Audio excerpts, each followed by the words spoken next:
Hi friends, today we will see the application of Gauss law, second application of Gauss law.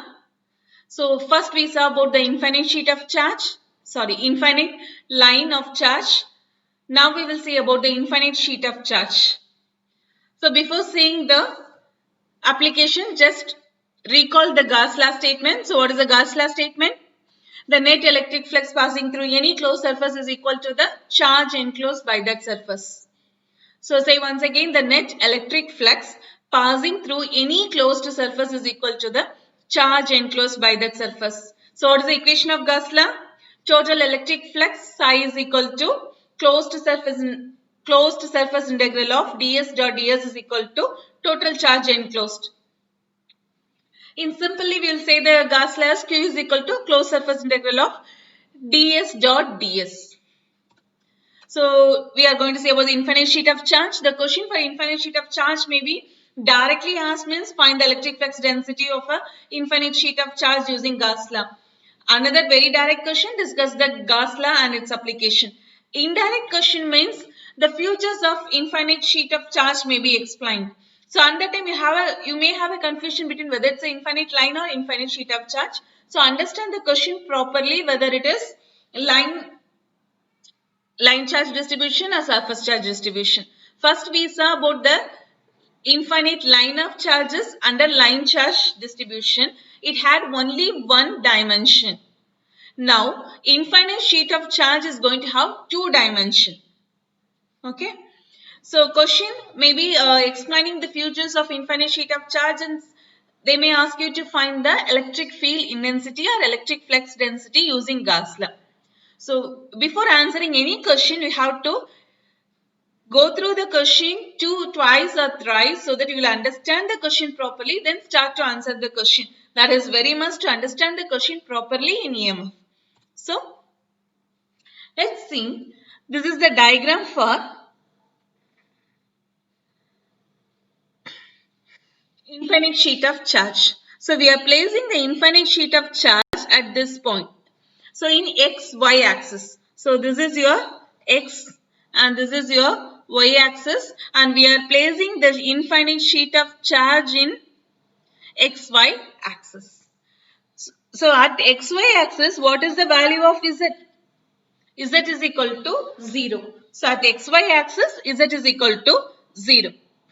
Now, main thing to apply Gauss law is we have to assume or imagine a Gaussian surface. So here we are assuming a Gaussian surface as a rectangular box. Okay. So let's consider an infinite sheet of charge of uniform charge density rho s. Listen, the word is density here. Uniform charge density rho s, and see the unit properly. It is coulombs per meter square. In line charge density, it was coulombs per meter. So in sheet charge density will be coulombs per meter square, two-dimensional. Now it is lying and Z is equal to 0 plane, that is XY plane. Consider a rectangular box as a Gaussian surface. In this Gaussian surface, we are taking a small area ds. Since we need that for our Gauss law. So we are taking a small area ds in XY plane. Okay. So which cuts the sheet of charge here. And for this small area ds, the perpendicular vector is an vector, will be in which direction?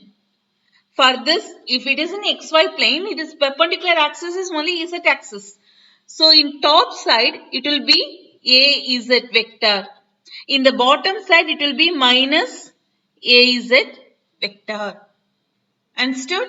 So in the diagram, an will be top side will be az, bottom will be minus az.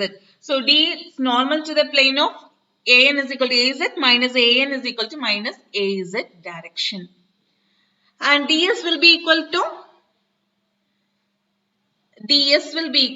area of a rectangular sheet is width into sides, multiplication of two sides, a into b. So it will be ds into dy. So this will be equal to, in along x-axis, this side will be equal to dx and this side will be equal to dy. Okay. So charge enclosed. Now when you apply the Gauss law, what is the Gauss law? Q is equal to closed surface integral of d vector dot ds. Now how much surface is there in this diagram for an infinite sheet alone? Again, as we take in the line, if you, sorry, we will take for, we are applying it for Gaussian cylinder. So for the Gaussian rectangular box, we have the sides plus top and bottom. So we will take D for sides, top and bottom. So what will happen for sides?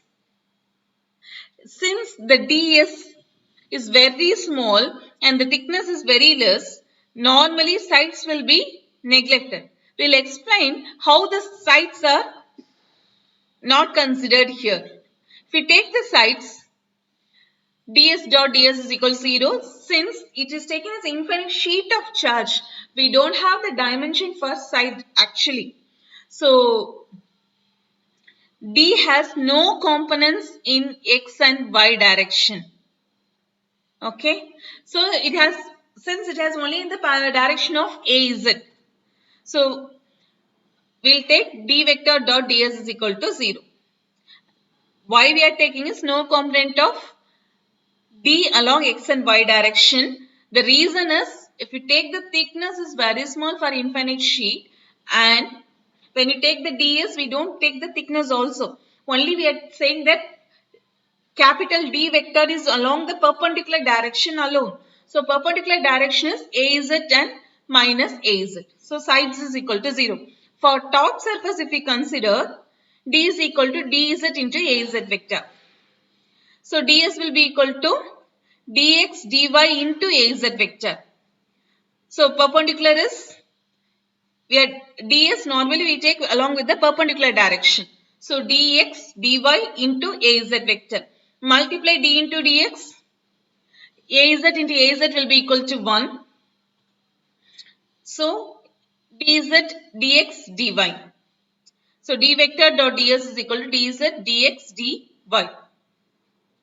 Now for bottom surface the same thing, but only thing the minus sign will come. So d vector will be the dz into minus az. Dx vector will be equal to dx dy into minus az. Multiply minus into minus plus. Az into az is equal to 1. Same unit vector, if we multiply, the answer is equal to 1. So dz dx dy. So top and bottom we have the same. So now we have the equation q is equal to sides plus top plus bottom. So side will go, so we will get only top plus bottom. Now we will apply the condition for top and bottom. For top and bottom, we will assume the area is A. A is the area of the surface. So area of the surface, the integral of dx into dy is equal to A. Integral of dx into dy is equal to A. So integral of dx dy, we are substituting A. Here, if you take dz is constant. So this will be equal to dz into A plus dz into A. Okay. So that dz into A plus dz into A will be equal to 2 dz into A. So k is equal to 2 dz into A. Take A to the other side. Q by A. What is Q by A? Charge density. Surface charge density. Q is equal to rho s is equal to Q by A. So instead of this we can replace by rho s. Instead of Q by A, replace by rho s. So dz will be equal to rho s by 2. Okay. So dz is equal to rho s by 2. Now what is dz? Dz is equal to dz into az. So substitute here, you will get d is equal to rho s by 2 into az coulombs per meter square. Now this is the final answer for D. If the question is electric field intensity, what will you do? Substitute the relation between D and E. D is equal to epsilon into E. So E will be equal to D vector divided by epsilon naught. So answer will be rho s divided by 2 epsilon naught into Az vector volt per meter. If you see the same equation, you may be derived from the Coulomb's law also. If the question is asked, simply if it is an infinite sheet, find electric field intensity of infinite sheet of charge, you can go either with the Coulomb's law or with the Gauss law. You will get the full mark. So understand, electric field intensity of an infinite sheet of charge will be equal to rho s divided by 2 epsilon naught into Az vector. Study the equation, end equation, so that it will be helpful for your sums. So to solve the problems, we have to use the end equation of this derivations. So E vector will be equal to rho s divided by 2 epsilon naught into Az. Thank you. Meet you in the next application of Gauss law. Thank you.